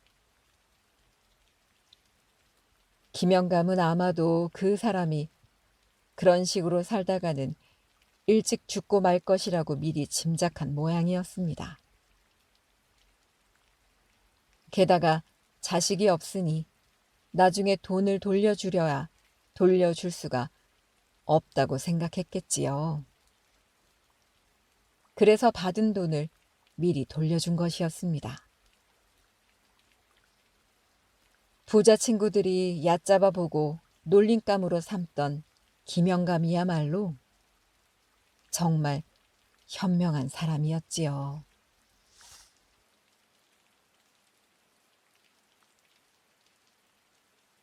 옛날 어느 마을에 박첨지가 살았어요. 박첨지로 말할 것 같으면 다른 사람 괴롭히는 건 물론이고 가족들도 괴롭힐 정도로 아주 심술궂었지요. 그래서 사람들은 박첨지 오른쪽 볼에는 심술보가, 왼쪽 볼에는 욕심보가 붙어 있다고 했어요. 어느 날 박첨지가 그만 병에 걸렸어요. 욕심쟁이, 심술쟁이도 병은 피할 수가 없었지요. 그런데 이 약을 써도 안 낫고 저 약을 써도 안 낫고 좋다는 약을 모두 써봤는데 도통 병이 나을 생각을 하지 않았어요. 그렇게 박첨지는 시름시름 앓다가 그만 죽어버렸답니다. 이야, 몸이 가뿐하니 병이 다 나은 모양이군. 박첨지가 기지개를 쭉 켜며 일어났어요. 그런데 자식들이 울고 있지 뭐예요. 아버지, 이 녀석들 내가 낳은 게 그리 못마땅하더냐? 왜 울고 난리야? 바로 그때 밖에서 누가 부르는 거예요. 박첨지, 박첨지. 아니, 누가 남의 이름을 함부로 부르느냐? 박첨지가 방문을 확 열며 말했어요. 너희는 또 뭐냐? 검은 옷에 검은 삿갓을 쓴 세 사람은 입을 모아 말했어요. 우리는 저승사자니라. 죽은 자의 혼을 데리러 왔다. 저승사자인지 뭔지 간에 죽은 자 데리고 쏙 물러가라. 가세, 박첨지. 에? 나? 난 안 죽었어. 나 안 죽었다고. 나는 절대 못 가. 박첨지. 마침 사촌동생이 박첨지를 불렀어요. 박첨지. 박첨지의 사촌동생이 박첨지의 혼을 돌아오게 하려고 옷을 흔들며 박첨지의 이름을 불렀어요. 이걸 초혼이라고 하는데 죽은 사람과 같은 성별인 사람이 지붕이나 마당에서 초혼을 한답니다. 박첨지. 사촌 동생이 초혼을 하며 박첨지를 부르자 나 여기 있어! 박첨지는 소리를 쳤지요. 하지만 사촌 동생은 박첨지의 말이 들리지 않는지 계속 옷을 흔들며 외쳤어요. 이 사람아, 내가 저번에 쌀 안 꿔줬다고 일어나? 제발 나 좀 도와줘. 나 여기 있어. 죽은 사람 목소리가 산 사람에게 들릴 리가 없지. 저승사자들이 사자밥을 맛있게 먹으며 말했답니다. 이때 저승사자들을 위해 사자상을 차려요. 저승사자를 잘 대접하면 죽은 이의 저승길이 편할 수도 있고 그 영혼을 데려가지 않을 수도 있다고 생각했기 때문이었지요. 사자상은 밥 3그릇과 집신 3켤레를 올려서 대문 밖에 내놓는답니다.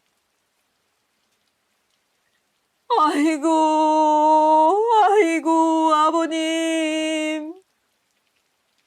가족들 곡하는 소리에 마음이 찡했지만 가만히 생각해보니 억울하지 뭐예요. 가만, 곳간에 있는 쌀이며 보물이며 다 저 녀석들 차지가 될 거 아니야? 아이고, 배 아파라. 아이고, 내가 저거 써보지도 먹지도 못하고 이렇게 가야 하는 건가? 이제 가족들 곡하는 소리와 박첨지 곡하는 소리가 번갈아 들렸지요. 거참, 이 집 곡소리 좋구나.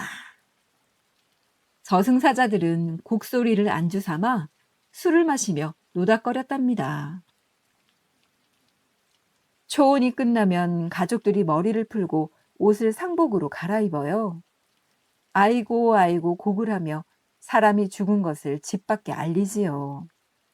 이때는 신발을 신지 않은 맨발로 발상을 한답니다. 안 되겠다. 돈이라도 잔뜩 싸가지고 가야겠다. 그런데 박첨지가 금은보화를 잡으려고 할 때였어요. 하지만 금은보화는 하나도 잡히지 않았지요.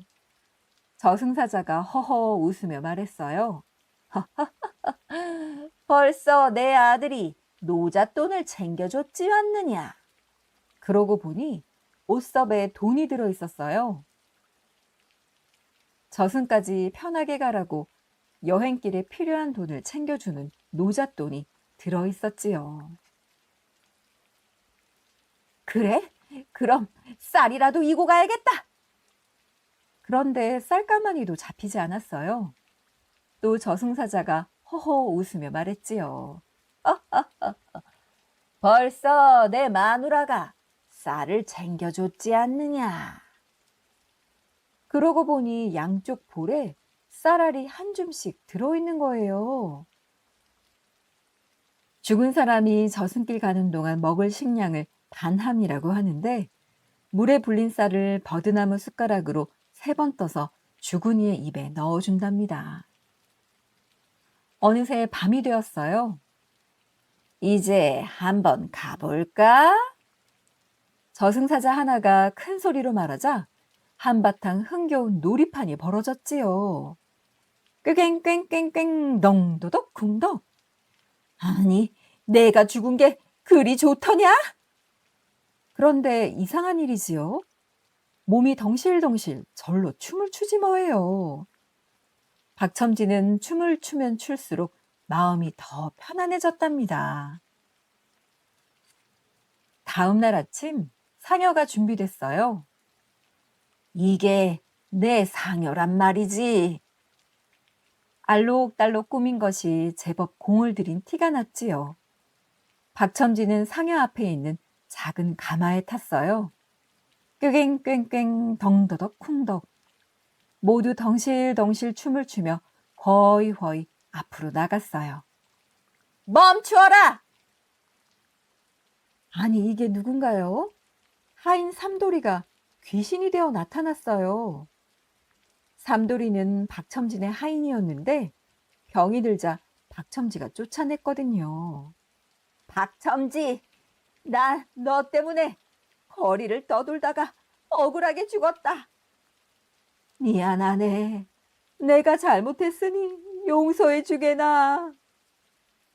박첨지가 어르고 달래고 호통을 쳐보아도 삼돌이는 비킬 줄 몰랐지요. 박첨지는 무릎을 꿇었어요. 이보게, 죽고 나니 쌀도 돈도 가질 수가 없으니 내가 줄 게 없네. 그저 이렇게 빌 수밖에. 미안하네, 삼돌이. 미안해. 삼돌이는 말없이 고개를 푹 숙였어요. 삼돌이 자네도 이렇게 떠돌아다니지 말고 나와 함께 가세. 박첨지의 말에 삼돌이는 조용히 옆으로 물러섰어요. 그제야 상여도 다시 움직였지요. 간다, 간다. 나는 간다. 친구나 보고 떠나가자. 상여꾼들의 노래가 울려 퍼졌지요. 아무리 둘러봐도 살면서 얻은 친구가 한 명도 없구나. 아내, 우리 아내 한번 만나보고 떠날까? 저렇게 착한 아내를 내가 평생 구박만 했지. 아들, 우리 아들, 늙은 어미 잘 돌봐라. 내 아들 녀석 괴롭히기만 했는데 저렇게 상주 노릇을 잘하다니. 박첨지는 눈물이 절로 흘렀어요. 이제 가면 언제 오나 다시 올 날 있으려나. 가족들아, 이웃들아, 잘 있어라, 잘 살아라. 상여꾼 노랫소리가 하늘로 울려 퍼졌어요. 갑시다. 박첨지는 상여 소리를 뒤로 하고 저승사자들을 따라갔답니다. 박첨지는 마음이 홀가분하면서도 아쉬운 마음이 들었어요. 그동안 잘해주지 못했던 가족들에 대한 미안함이 가장 컸지요. 하지만 어쩔 수 있나요? 이제 이 세상 사람이 아니니 저승길 가서 가족들의 행복을 빌어줄 수밖에요.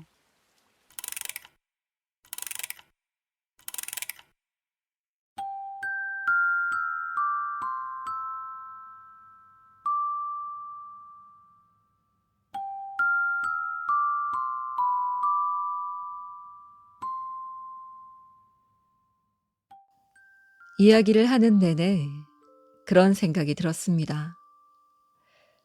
만약에 나에게 사흘이라는 시간이 남아있다면 나는 무엇을 할까? 나는 그 사흘을 어떻게 쓸까? 여러분은 여러분에게 주어진 그 사흘이라는 시간에 무엇을 하시겠습니까? 누군가를 원망하는 데 쓰시겠습니까? 무언가를 내려놓는 데 쓰시겠습니까?